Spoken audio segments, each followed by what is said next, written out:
Hello and welcome to the Celtic Down Under Deep Dive podcast. I'm your host for tonight, Stephen, and I'm very happy to be joined by my fellow deep divers, Willie and Steve. So, Willie, how are you doing? I'm doing pretty well, Steve. I've had a very busy day cable pulling at the hospital. It's been hot and sweaty underneath the building, and it's just it's knocked me for six today, so a bit tired. Yeah, manual labour, not for everyone. Yeah. Steve, it's been a while, mate. How you been doing? It has, yeah. I've been really busy as well, typing all day on my keyboard, and you want to see how tired these fingers are. Yeah, I'm good, Stevie. Hope you are too. Yeah. So we've not done one of these for a while, so we thought we'd get the old gang back together again and have a look at the thorny issue of Celtic's finances, something that's provoked an awful lot of angst among the Celtic support this year. We're going to see what's changed from our last deep dive where we looked at the annual results to the recently produced interim ones. We're going to do a bit of benchmarking in terms of our cash position and try and find out why we're holding a lot of cash. We'll have a look at those interim results and see how they are.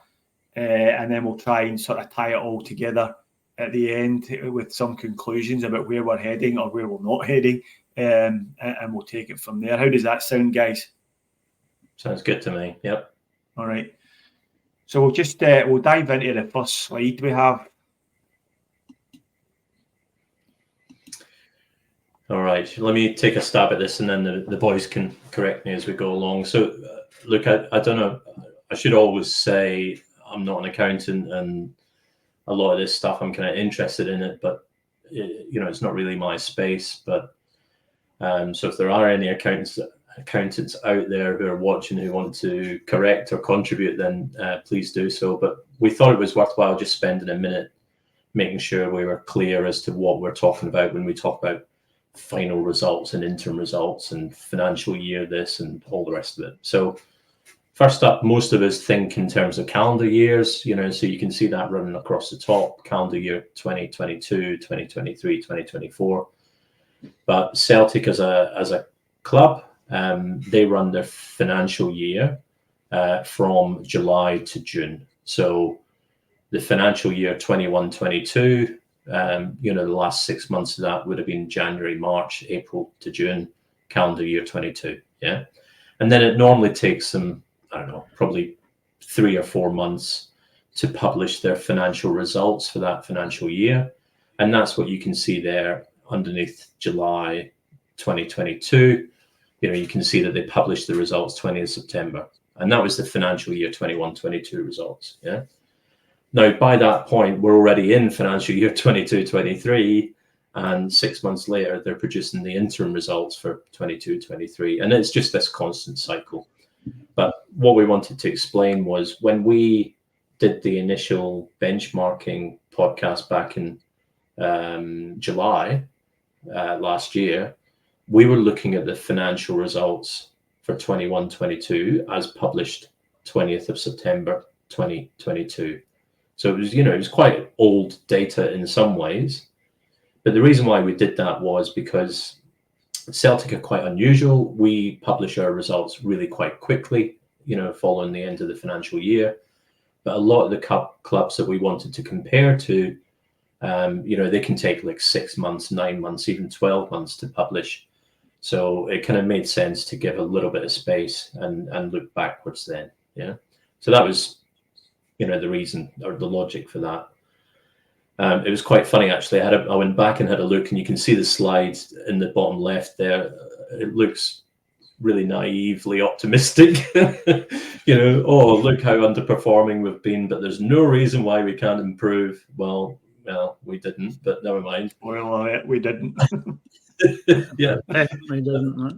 No, exactly. But all the things we compared, if you think about it, we looked at brand and ground capacity, and then revenue and wages and transfers, and then ultimately coefficient. The one that we didn't look at was cash. And in fairness, the cash result from that final result published in September 2022 it wasn't that extraordinary. Yeah, it was, respectable, 30 million, but it wasn't exactly headline grabbing.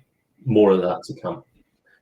And then, as Stevie said, we did another pod. Look how frequent we were.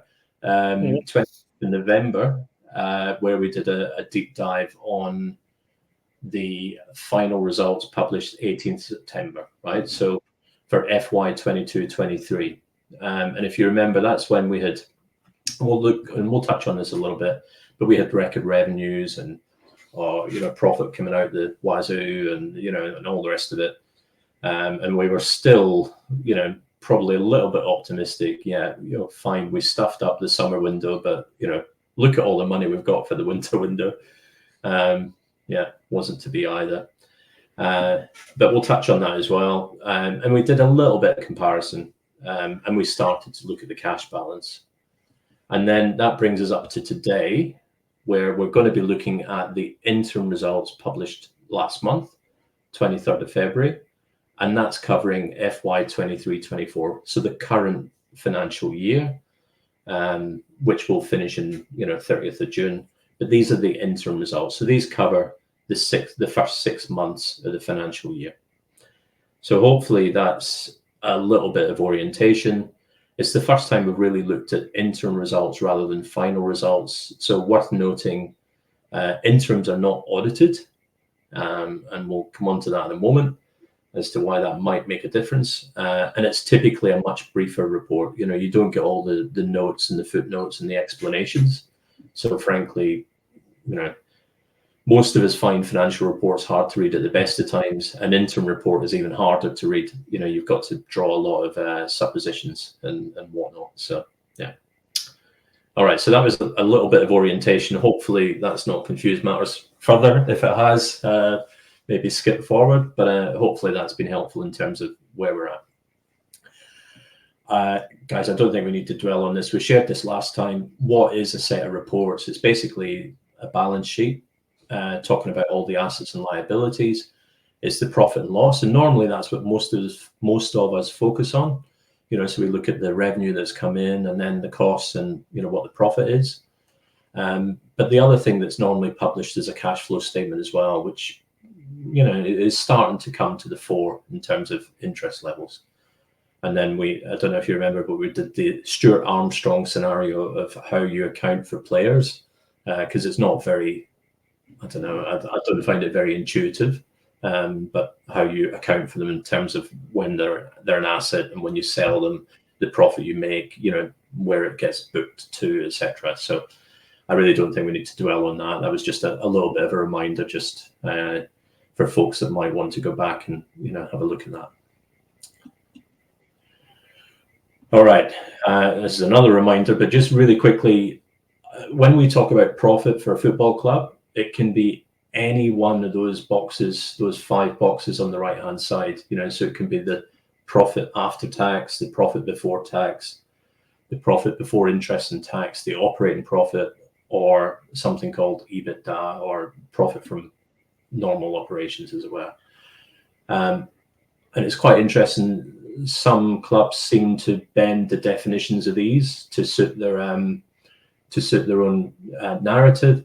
So we've seen a club, not far from us, declaring an operating profit last year, but to do that, they had to exclude certain calculations and pull forward certain things and manipulate 3 or 4 different items in order to get an operating profit, where if they hadn't done that, it would have been an operating loss. But there doesn't seem to be any strict reporting standards on that, so I guess it's up to the reader to try and get the details. But just as a quick reminder, we start with revenue. This is for profit and loss. Any other income, so if in the COVID season, for example, we got quite a hefty insurance deal, about 10 million, so that's not strictly revenue, that comes in as other income. We then take off wages, salaries, other expenses to get to that first profit number. We then do some stuff around exceptional items, whatever the hell they are, and then we do player amortization. And remember, when we buy a player, we'd book their contract and, what have you, the cost of buying that player over the length of their contract. And that comes through as amortization. Player impairment. So maybe we've gone out and we've bought, Albion or Jetty, let's say, or whoever, for 5 million, and then we discover quite quickly he's not worth that. Then we would take a hit through player impairment and then depreciation. And that gives us the operating profit loss. And then, we'll look at this in a moment in terms of Celtic when we've had good years in Europe and bad years in Europe, and how we normally balance the books is normally on that third line, the profit from player sales. So just as a reminder, profit from player sales never hits the revenue line. It only ever comes into profit. And then there's some other governance that happens to get to profit before tax and then profit after tax. So that's how you should account for the profit and loss. So Willie, if you can just bring up the next one, which should have, has got the interim results for just published last month. So again, look, they don't publish anywhere near the same details, but just quickly, the revenue was 85 million. That's up 11% versus the interim results last year. And it's actually a record number for our interim results, so the highest we've ever published. We hadn't any other income, whereas last year we had Ange compensation and insurance claim, or at least the insurance claim in the interims. I think Ange was at the end of the year. So the net result was, a little bit of probably similar, setup on that first line, as it were. But what was interesting was the match day pretty much came through the same, or 5% uplift, and commercial came through 5% uplift. But the broadcasting number was up 20%. And I've no idea why that would be, because they were both Champions League years. So you'd think, pretty similar. We've had the same number of home games. So I don't really understand it as to why that would be, so strong. The only thing I did think was, when was World Cup? Was that Ange's second year? It was 22, wasn't it? It was 2022, so it was a winter break. Well, it became the winter break in Ange's second season. No, I was just thinking it might have been that, but actually it could be, so that would have impacted last year's interims, wouldn't it, in terms of broadcasting deal, maybe, fewer games in that first half of the season, but I'm not sure. But anyway, look, net result is the revenue line, which is what most of us look at. Really strong result, 85 million, up 11% versus last year. As I say, we don't have all the details. They don't publish anywhere near the same details, but our operating profit, 28 million, again, very strong, but lower than last year. I think that's probably the second highest number we've ever had. So last year being the highest. And then profit after tax, 23 million. Again, very strong. And we'll look at some of them comparing year to year. Boys, any thoughts on that? Yeah. Is that being down the 5 or 6 million? Is that just down to the sort of COVID insurance claim? Pretty much. So the way it normally works, let's be honest, if you've got the revenue coming in and your cost structure is largely the same, which we'll look at in a moment. There's been one or two anomalies, but generally speaking, the cost structure is largely the same.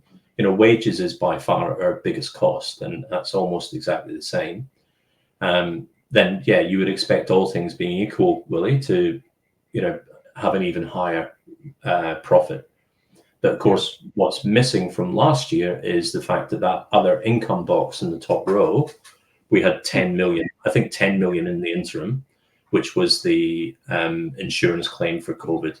And then the finals results, we had another 3.5 in there for Ange compensation. So you're right. Basically, the reason why we've dipped the profit versus last year is because we haven't had that additional other income. Yeah. Stevie, any thoughts or any? I think that all seems very self-explanatory. The only thing that kind of struck me was there was a lot of chat round about the place that these interim results were being delayed, and they kind of got sneaked out under cover of night. But I noticed that last year's they were produced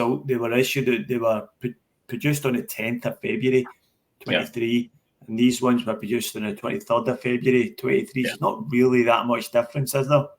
The only thing I'd say is they've been produced pretty much on the 9th or 10th of February every year that I could see going back, So it did seem a bit odd that the interim results were delayed by a fortnight.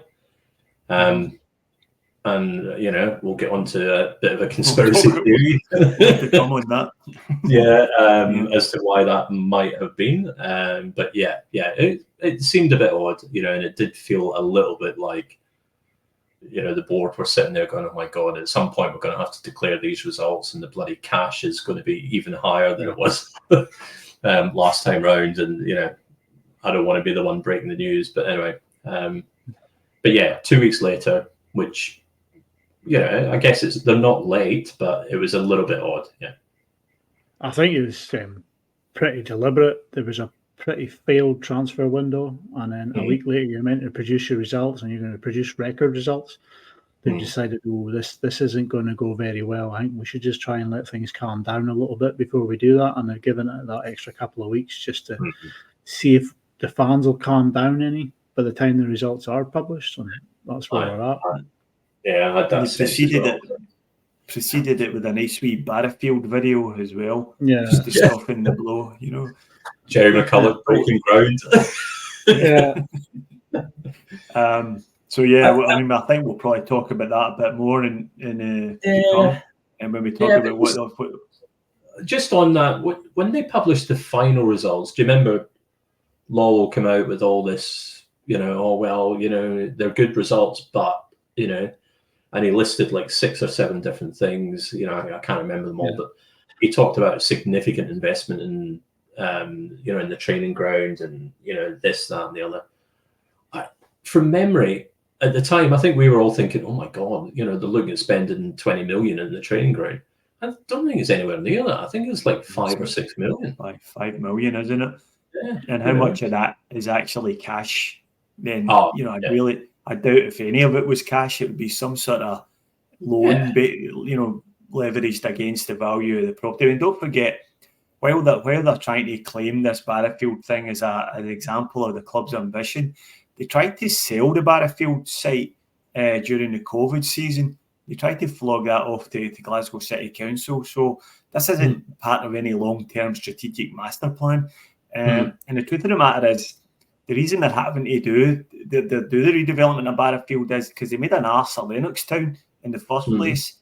They didn't put the full-size indoor pitch that Tommy Burns had asked for, and they just didn't make the facility big enough. So they've done it on the cheap at Lennoxtown, and now we're going to end up with 2 training facilities.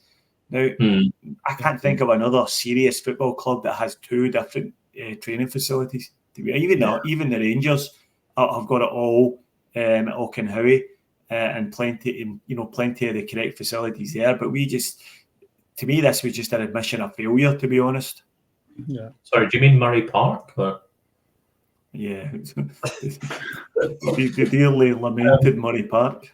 But hang on, what do you mean Glasgow City Council didn't decide to buy it off us for overly inflated price? Surely that's what all the conspiracy theories are about as well. So, well, I hope the tunnel's involved in this redevelopment, because the tunnel from City Council chambers to Celtic Park, most important. Yeah. All right. So, look, they're the interim results. Say it again. Record revenue number, highest we've ever had at the interim level. To Willie's point, that would normally feed through into record profit as well, but it didn't this time round because basically last year's was inflated by these kind of other the other income type stuff. So honestly, if you ignore last year's interim results, because they did have some odd stuff in them in terms of that insurance claim and the Ange money and whatever it is, this would be the best set of results that we've ever produced at the interim level. So, Willie, maybe if you could bring up the next slide, we can have a look at how they compare. Yeah. There we go. All right. So that fetching blue line is the revenue line. So you can see that is indeed a record revenue for the interim results. These are only interim results. Yeah. So you can see the uplift versus last year, which in turn was a big uplift over the previous year. But you know what? The previous year, 21-22, Europa League. 2021, Europa League. So you can definitely see those 4 years in a row where we were in Europa League, you can see that the revenue line was significantly lower than all the Champions League lines. Yeah. So I know that's not rocket science, we do typically get a lot of our revenue in the front end of the season, in the first 6 months of the year, the fiscal year, whether that's through season ticket sales or, UEFA qualification or whatever it is. And you can see the impact that Europa League has in terms of those 4 years in a row. Now, the orange line, I've really chosen a good color scheme for this. The orange line is the profit from trading. So that's, ignore any player sales. That's just your profit from the revenue line and, take off your wages or whatever it is. And again, you can see that that's almost directly correlated to the revenue line. Basically, our wages don't vary that much. Frankly, they need to be varying more, but that's another story. So if the revenue's down, then that profit from trading drops as well. But what you will see is the grey line, the profit before tax. What we do typically in those poor European years is we sell harder in player trading, and that then recovers some of the profit.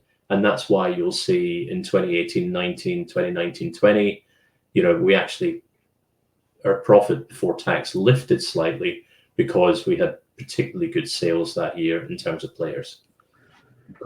Ignore COVID for a moment, but you can see, how that kind of comes about. I think that's the key message on this one. I mean, the highest revenue we've ever reported at the interim point, and there's no anomalies in this one in terms of the revenue line.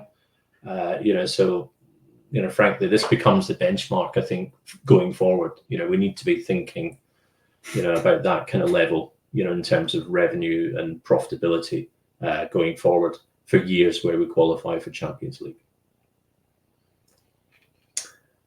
Anything to add, boys? Are you okay with that?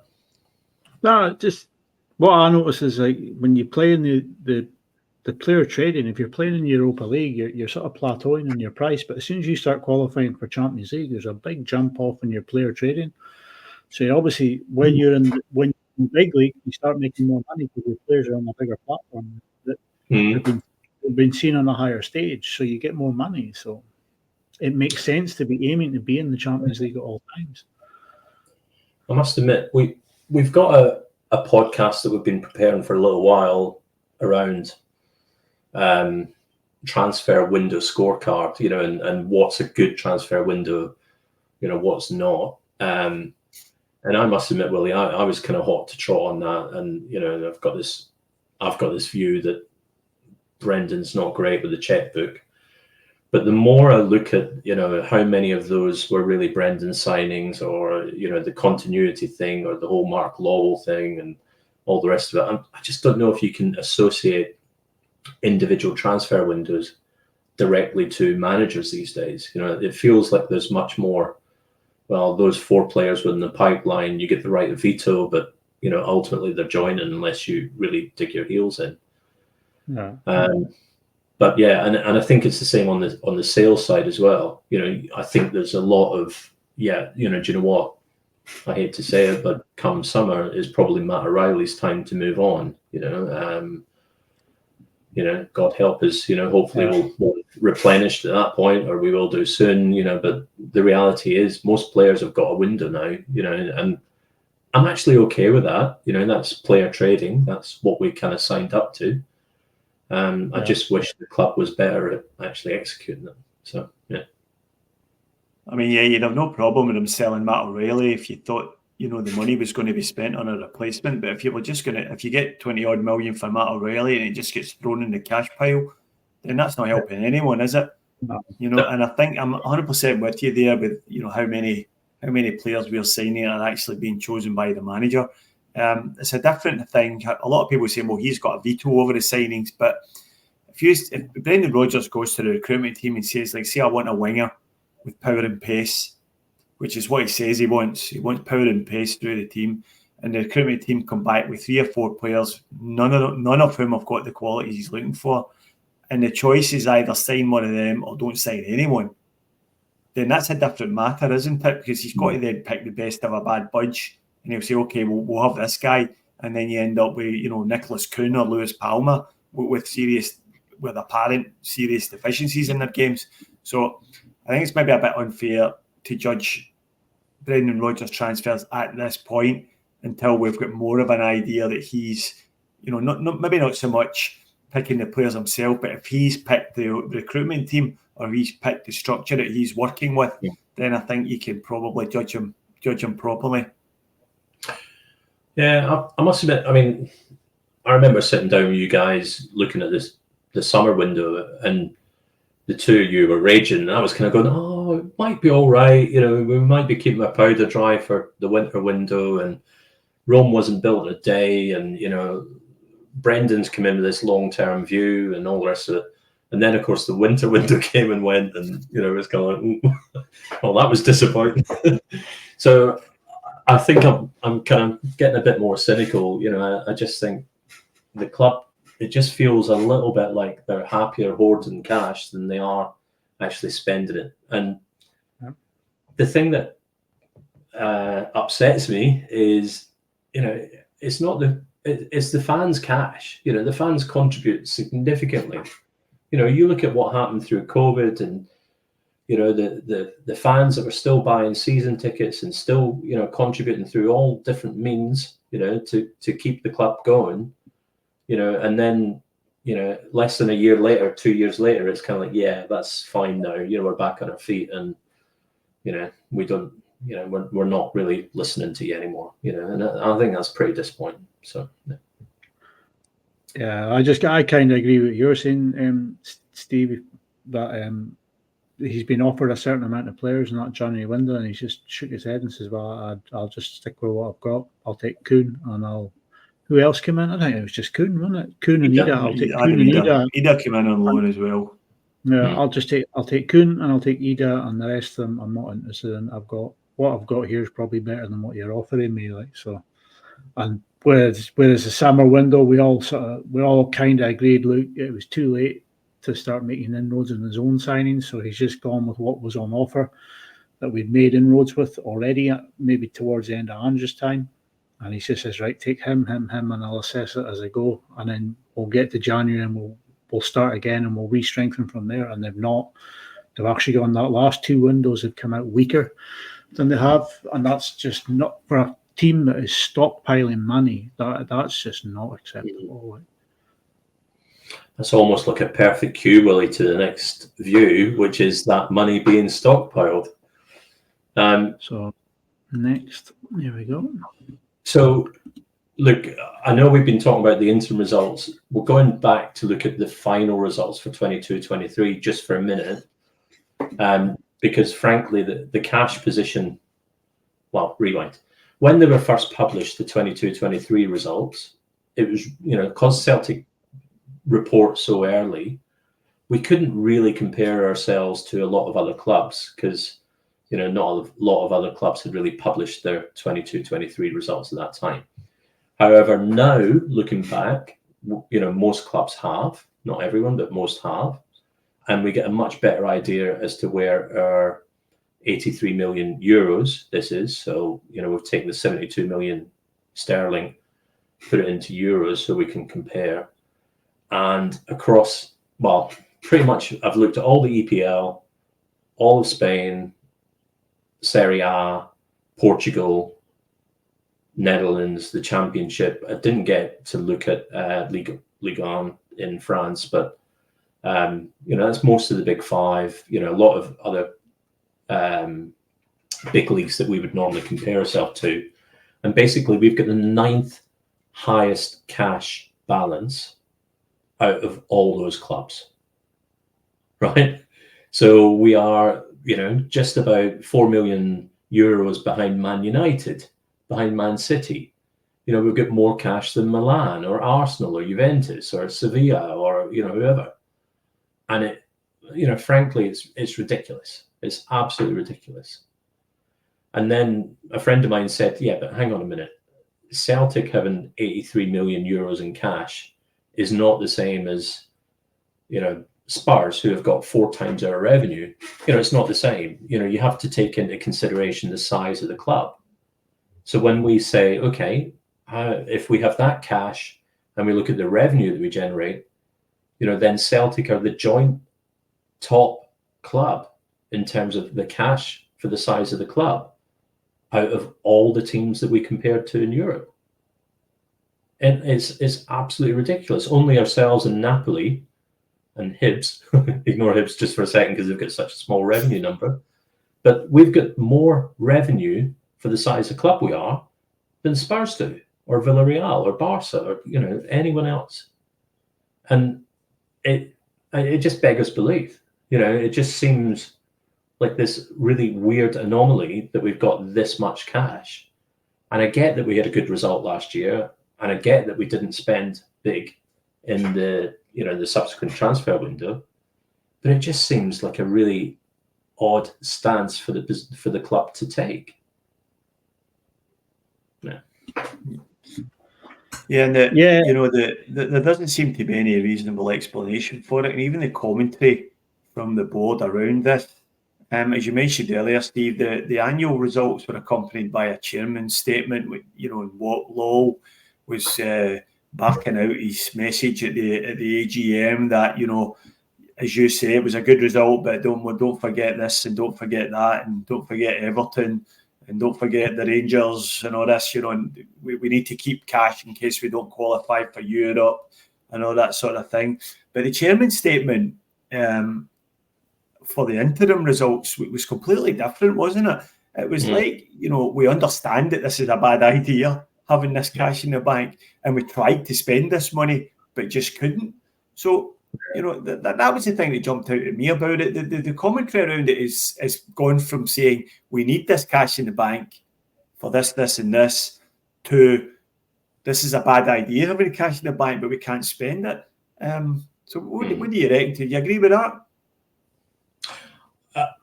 No, the tone's definitely shifted. I mean, to be honest with you, the chairman's letter for the final results last year was just ridiculous. This whole, we need to hold back in case we don't qualify for Champions League. Well, actually, do you know what? Or you could lean into it, you could invest so that you do qualify for Champions League.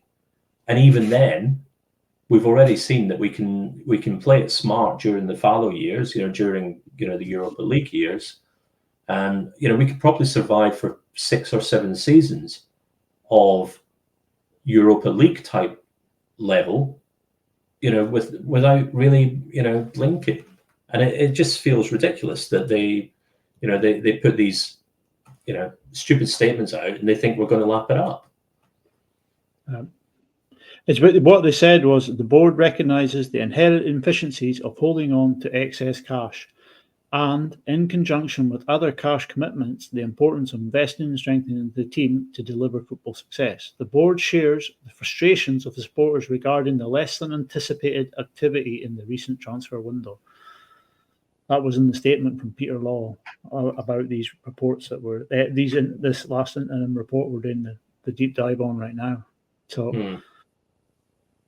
It's just, I can't understand it. I mean, we're going to keep all this cash in case we don't qualify for the Champions League. But in keeping all this cash in case we don't qualify for the Champions League, we're now not going to qualify for the Champions League. So they're going to have to spend this money anyway. Why not spend it now, make sure we get in the Champions League, and get a share of the 60 million put aside. You know what I mean? But even, I mean, all this kind of nonsense around, oh yeah, you know, and UEFA financial stability, you know, stuff coming through.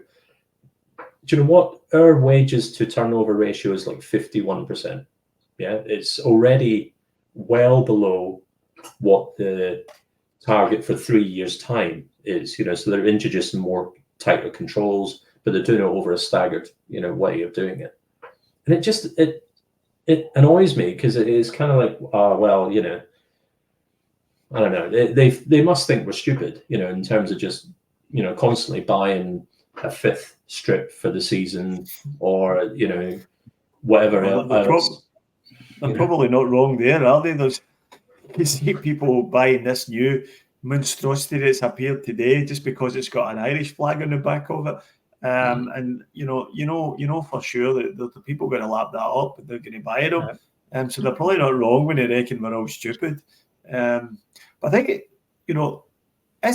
can you offer any explanation as to why they might want to do this? Why they might want to be holding this level of cash? I mean, there's been some discussion around fattening up the calf and maybe positioning for a takeover, but I don't buy it really, Steve. You know, because I mean, if the way you normally value a company is you take their market capitalization, so you know all the shares, how much are all the shares worth, and then you take away the cash to say, okay, the value of that company is, you know, whatever's remaining.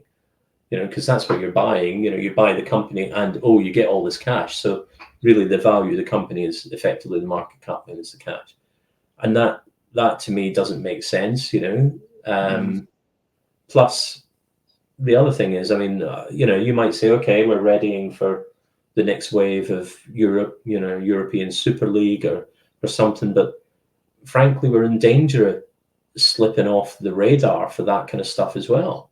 You know, our coefficient is diving, absolutely diving, you know, and, you know, this is how it manifests itself. You know, you don't spend money in the summer, you don't spend money in the winter, you know, therefore, you know, you don't invest in you know, the playing staff or whatever it is, and therefore you don't qualify, you know, post-Christmas. You know, it's not, again, it's not rocket science. I don't know. I genuinely don't know. I mean, you know, whether they can see something on the horizon that we can't and they don't want to declare it, don't know. But regardless of, that means we've got the 9th highest cash balance across all clubs that we looked at. And when we take into consideration the size of the club, I would argue that we've got the highest cash balance, or joint highest cash balance, which is just, you know, beggars belief. It really does. That's crazy. I mean, we did the deep dive on the European peers and how we compare to clubs about the same size as us, and then who we should aspire to be. And we looked at the Portuguese clubs and a deeper focus. And you look at a club like Benfica, who have made, I think it's $500 million in a 10-year period for transfers alone. They have a better TV deal than us. They're competing in Europe the whole time, and to sit there and turn around and say you've got more money in the bank than this team, that's just insane for a small club from Scotland. Like, I mean, twice Benfica's broken the world transfer record for selling players, and we're sitting there with more money in the bank than this team. Like, that doesn't make sense to me. Yeah, just keep scratching my head every time I look at it. Just my opinion is we just don't have the correct talent in the correct positions to know how to spend this money. They just don't know what to do with it. Their default position is continuity. Let's just keep on what we're doing because, hey, we sold Jota last year for 21 million, so let's try and emulate that every year. You know, setting aside the fact that, you know, the Jota transfer was just an anomaly, really, brought on by the Saudis having more cash than a horse could shit, basically. So we'd never have got that for Jota if it wasn't a Saudi team buying him. So I just think that we just don't have the correct guys with the vision. We don't have the correct guys with the strategy. or to develop the strategy to take the club any further forward than we are now. And the sort of parameters they're working under are just the same from season to season to season. And it's just absolutist in that we won't do anything other than what's in this model, i.e. players under 23, under 5 million transfer, and something like 15 to 18 grand a week maximum. Now, if we don't change that year on year, you're going to get an inferior quality of player at the club. That stands to reason, because money's worth less every year. So if you spend the same money on wages every year, the quality of player is going to tail off. And that's what we're saying. It's as simple as that. We're spending the same on wages, or roughly the same on wages as we have been for years. And you're getting less player for it. So unless, I can't believe there's nobody on the board. And if there is somebody there that I don't know about, I'm quite happy to be corrected on this. Where are they all, the guys with the experience of growing sporting brands, or guys with experience of developing scouting strategies or transfer models? I mean, even the Rangers went and got a director of football from a Dutch club who has experience in working an effective transfer policy and effective transfer model. But we just went and appointed the chairman's son to our recruitment manager. So I mean, that's clearly it. And, Michael Nicholson, he's a lawyer, isn't he? I mean, what does he know about it? He knows nothing about it. So you've got a CEO, you've got a chairman who's an accountant, and a CEO who's a lawyer, and a recruitment manager who's the son of the chairman, who's an accountant. So you've just got no talent in the club, and I just don't think they know how to spend the money. But I think the other thing is they're all too similar. So normally you try and form a board that's got a few different, points of view. Maybe you get your non-execs on that, are going to challenge you in a certain way or whatever. But it just feels like they're all cut from the same cloth. They're all incredibly risk averse, right? So they don't want to, take a risk, on several dimensions, not just on the field. And, that's how you end up where we are, and like you say, Stevie, the world's moving on. Inflation means, the 60 million that we spent on wages last year is not the same as the 60 million we spent 10 years ago. We can get a lot less for that this year than we could 10 years ago, and like you say, that the effect of that is just a steady decrease in talent at the club. I mean, it just, we talk about incremental increases we need to make in the transfer market. We need to go from spending 2 or 3 million on one player to 4 or 5 million, and then 6 or 7 million, and then up to 10 million, and start making that incremental increases. Because when you start buying players of that value, you can sell them on for a little more, and you're starting to get a bit more money in. But our board seems to have taken a big glass lid, screwed it shut on the playing staff, on the fans, and we're just sitting there looking at this glass ceiling and thinking we can't go any higher, and the board isn't interested in helping us open it up.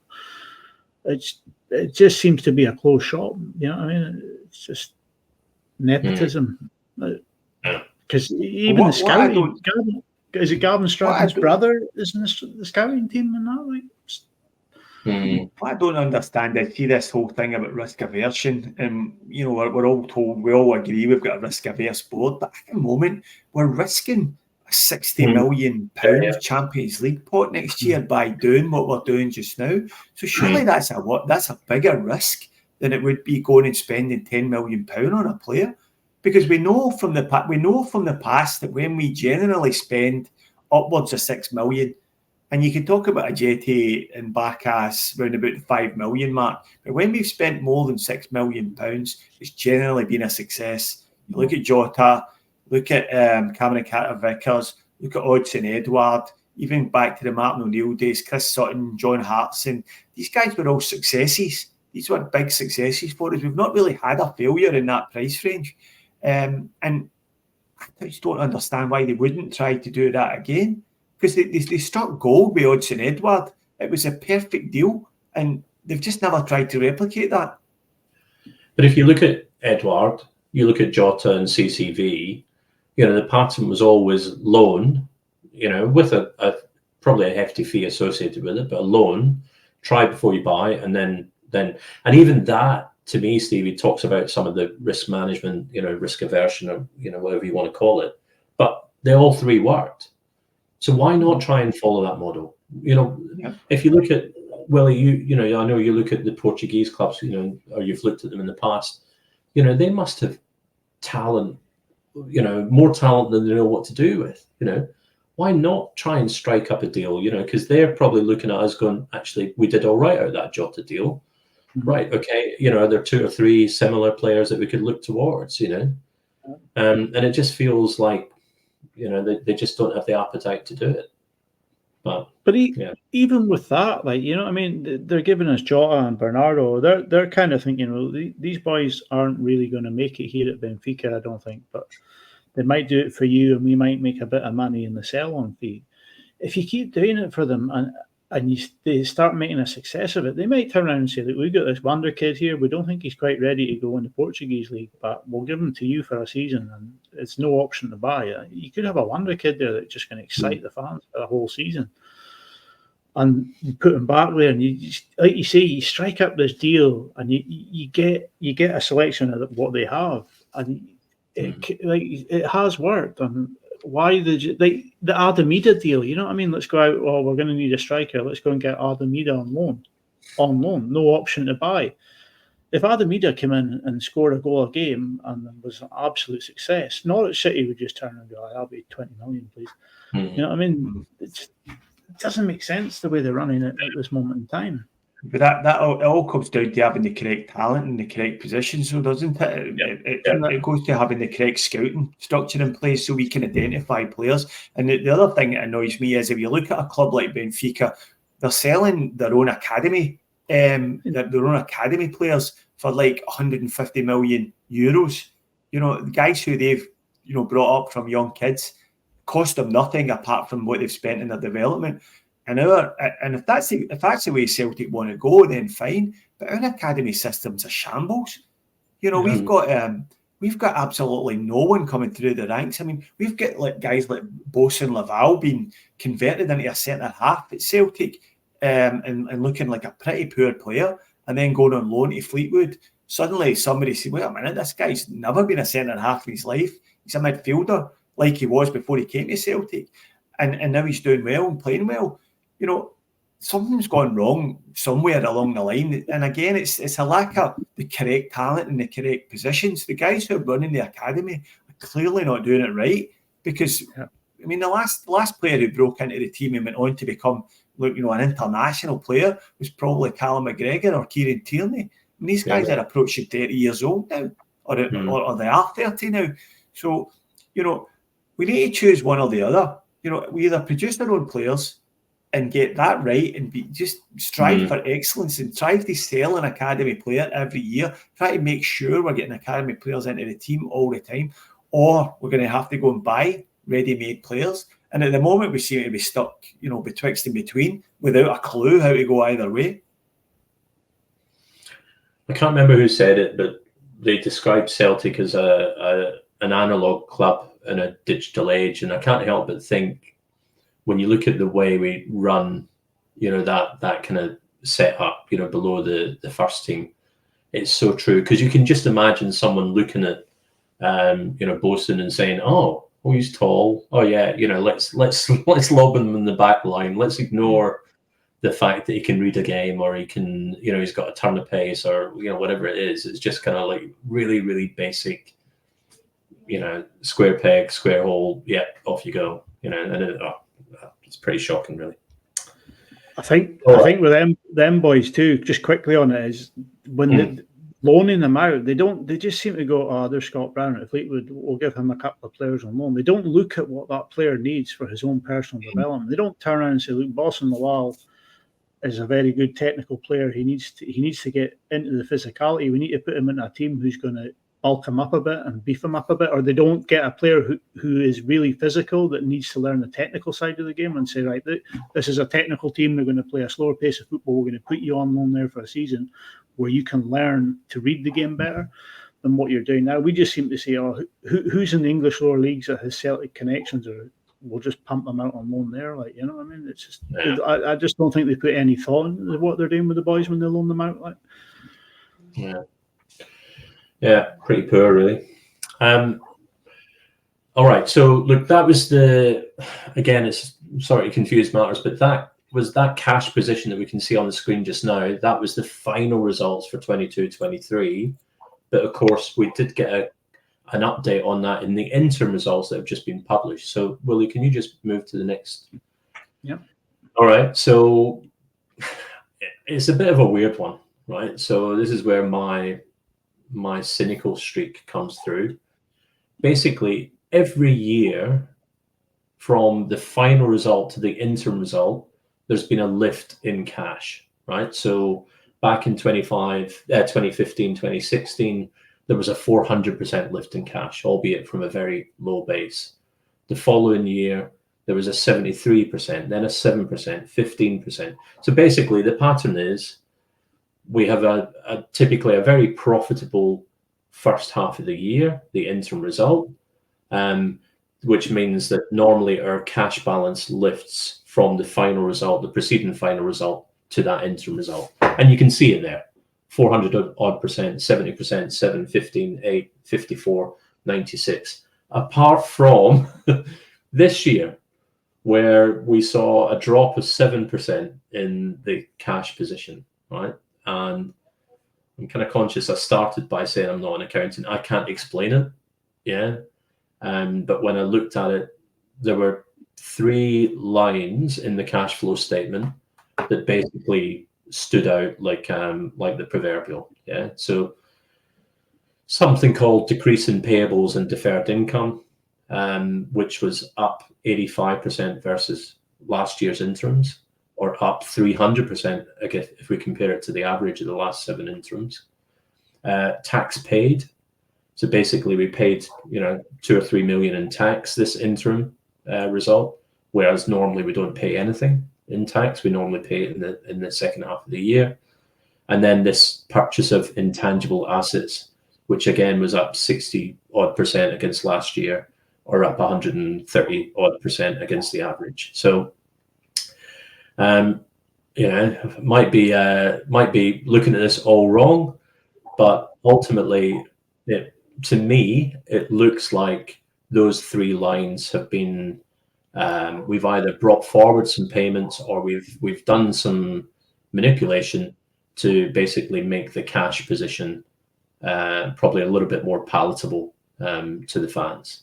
So the net result was the cash position dropped from 72 million sterling as published in the final result to, I think it was 67 million. So still very healthy, but not the 90 million that a few of us have been speculating the interim result would show. But interestingly enough, if you just took those 3 lines and just used last year's result for those 3 lines, then we would have been at 90 odd million. And in fact, if you took those 3 lines and used the average for the last 7 years, then we'd actually been above 100 million. So again, it could be very valid. It might be that, they've started some stuff with Barrowfield, or they've started some, an unusual spend, or, the tax rates changed in the UK, which I think it has, or, whatever it is. But it does seem a little bit odd that, there's a huge focus on the cash balance, and we produce interim results that for the first time in 8-9 years actually shows a decrease in cash. And we've got these 3 line items that seem very inflated versus what we would normally publish. So that's my conspiracy theory for the evening. Surely there's no subterfuge of nefarious behaviour going on at Celtic Park, Steve. No. I mean, that can't be right. Could it, Willie? No, I can't see anything like that. I mean, it's very, very strange when you look at it, right? You know what I mean? Because when the interim reports were due out, I was sitting there thinking, we're going to have 90 to 100 million in the bank here. And it came out, I was scratching my head as to say, it's a little lower than I was expecting, but it seems... Especially given, let's be honest, if the revenue had dropped, and therefore our profits had dropped significantly, then you could maybe say, okay, we're not going to add as much to it as we thought. but to see it decrease, is really odd. Especially given that pattern. There's hardly been a year where it's been less than 10%. The increase from final to interim, and then suddenly, it's like a 20% turnaround. So could be something or nothing. And if anyone out there is a financial analyst and can help us understand what those 3 line items are, and maybe what the validity or otherwise of them, then I think that would be really helpful. But yeah. So I guess we're reaching the end of the story here then. Or maybe just get your opinion on what do you think is going to happen at the next transfer window. Now, there's a lot of moving pieces, obviously, i.e. if we win the league, do we lose the league? At the moment, I don't think it's looking very likely that we're going to win the league, but you never know. Do you think, I guess the first question is Brendan Rodgers going to be here next year? And if he is, do we see any sort of change in this holding of cash policy? What do you reckon, Steve? I think there has to be. We've seen how ridiculous it is. In absolute terms, we've got the highest or the 9th highest cash in all of Europe, and in relative terms, we've got the highest cash. That can't be justified. Someone needs to stand up at the AGM and not ask about the temperature of the pies, but actually say, right, why are we holding this cash? How can that make any sense whatsoever? And do you know what? If the club wants to go and invest it in youth setup, do that, but lean into it, do it properly. You've got the money, or if the club say, no, actually that's busted flush and we want to spend transfers, then do it. To both your points, do the $6 to $8 million deals, or do the loans that lead to that, or but just do it. At the moment it feels like we're not doing anything. We're kind of just existing and just getting by. I must admit, I think we will win the league. It's more hope than logic, but to my gut feel, I think if we can get Calmac back, and playing, then I think we've got more than a fighting chance. And I do think the press are loving the fact that Rangers are doing what they're doing, and and it's all very restoring their rightful place, and all this kind of nonsense. But Rangers in danger of buying into that and believing their own press, and ultimately I think they're not as good as they think they are.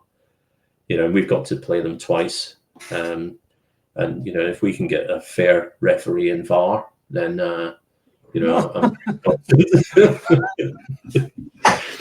sorry. I'll do the comedy, Steve. Then I'm pretty confident that we could win. I genuinely do think we're still in the fight, and I'd argue we've been over the course more than they have. So I'm hopeful, more hopeful maybe than logical, but yeah. But to what end? Great, we qualified directly for the Champions League. The new format. We add another, 30 million to the cash pile. We report record revenues, record profit. So what? It doesn't mean, a pile of anything if we're not going to do anything with it. The only reason that we should be generating cash is to fund the football activities. That's it. So yeah, that's my. So I guess the what was behind my question, Willie, was the fact that as you mentioned earlier in the chairman's statement, they seem to have been admitting that it's not efficient to have this amount of cash in the bank. So surely when they get to the next financial statement, then they surely have to have done something about that. Do you know what I mean? The fact that they've admitted we've got a problem, we've not spent enough money, we share the prestations as supporters, blah, blah, blah, blah. Surely they have to do something about that now. They can't just do the same thing again and report even larger cash piles next time. No, they can't. I mean, we've seen massive deficiencies in our squad this season. You've looked at centre half pairings that just look so like Scales, and watching Scales and Welsh at the weekend, you would say, look, you used to would struggle to make the top six if you were playing at any other team in Scotland. Like, and at CCV, he's critical to this league campaign. If we can get him fit for the rest of the season, we have a fighting chance, as Stevie says. But we need massive overhaul of that squad. They cannot sit on this pile of cash when we've seen it the whole season. Right, okay, Greg Taylor has come in a little bit of form of late, and Alistair Johnson as well, but we know Greg Taylor's ideally a backup option going forward. We probably need 3 goalkeepers. Carmack's not getting any younger. Bernardo's going to go back to Benfica. I don't think they're going to take up the option to buy. Matt O'Reilly's going to move on. Up front, I don't know what's going to happen with Kyogo. If Brendan Rodgers stays, I don't think Kyogo will stay.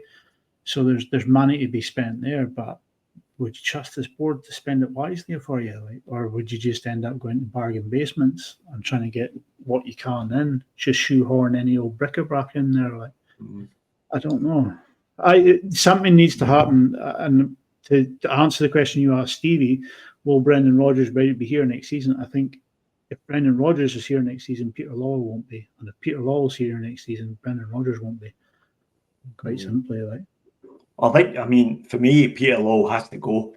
I think that's the bottom line. He can't be allowed to have any influence over the club anymore. The point of view is he's just a toxic presence. And whether or not he's responsible for any of what we're seeing just now, I don't know. But there's no reason for him to be back in that chairman's role. It was just importing a problem that they knew would surface as soon as things started to go a bit south. Why they felt the need to do that is completely beyond me. It's meant to be a non-executive position. It's meant to be basically just a face to represent the club. But why bring a guy who's been a CEO, been such a checkered history as a CEO, have a history of falling out with fans, have a history of, not spending money. The 10 in a row thing was still hanging over him. Why they did that is completely beyond me. Honestly, I just can't figure it out. I just don't get it myself. But he seems to be Dermot Desmond's right hand man. Dermot Desmond isn't interested in the day-to-day running of the club, and he seems to trust Peter Lawwell with it, and that seems to be the only reason he's there. But as soon as Peter Lawwell arrives, he just starts sticking his oar in every department. You know what I mean? And you can see it filtering down from Martin Nicholson to his son and the scouting department, and then you've got Gordon Strachan's son, the scouting department. His fingers are just running whole way throughout that board, and it's toxic, as you say, Stevie. He needs to go. Like, my worry is there's just too much to be done in the summer, to be honest with you. And if you throw a new manager into the hat, because if we don't win the league this year, it could be that Rodgers just doesn't survive it. There'll be a massive backlash against him. There's a lot of fans just waiting to unleash on him. And if we lose the league to this Rangers team, given how we started the league this season, I'm not sure the manager survives it. It's just a sort of natural course of things in football. And then you're left with the same guys looking for a manager, as well as all these players who we need to replace. So I can see, this situation might not necessarily be resolved in the summer, and it might drag on into next year and beyond. Yeah, I mean, I must admit, I don't know how deep Lawwell's involvement is. You hear different things. I think a lot of us want to believe that he's meddling in everything. Because it's probably a relatively easy thing to point to then. But you'd like to think Nicholson's got a bit of backbone and would stand up and say, well, actually, stop doing my job. I'm the CEO. You manage upwards, face to the city and all that. I'll manage downwards, in terms of leading, this management team. But it doesn't seem to be the case. And Steve, to your point earlier on, I just think we've recruited really poorly in terms of leadership roles. How poorly have we hired in terms of, some of these people? Because if you get the right talent in those roles, they then start to drag you upwards, and they start saying, okay, this isn't good enough. We need to be using analytics more, or we need to be, focusing on a particular scouting region, or whatever it is, and it just doesn't seem to be the case. I don't know. I mean, I don't know whether Brendan survives or not. It could well be it's binary. It's either Brendan or it's Lowell. I don't know, but my gut feel says something needs to give, and it's probably at that level. So yeah, we'll see. It's a cheery note, isn't it? Oh, well, yeah. So we'll probably bring things to a close there and go and drown our sorrows in a bottle of whiskey or something. The future's not so bright. But anyway, thanks very much, guys, for joining us tonight. If you're all the guys listening to this, if you have disagree or agree, or there's anything you want to tell us, you can reach out to us in the social media channels, which are across the bottom of the screen there. Don't forget to look out for the Celtic Down Under live shows on a Monday and a Thursday. And we also have a recorded weekend review, which generally hits on a Tuesday. So please like and subscribe to all these shows. And hopefully we'll be back very soon to do another deep dive podcast. So thanks, everyone. And hail, hail. Hail, hail. Cheers, everyone.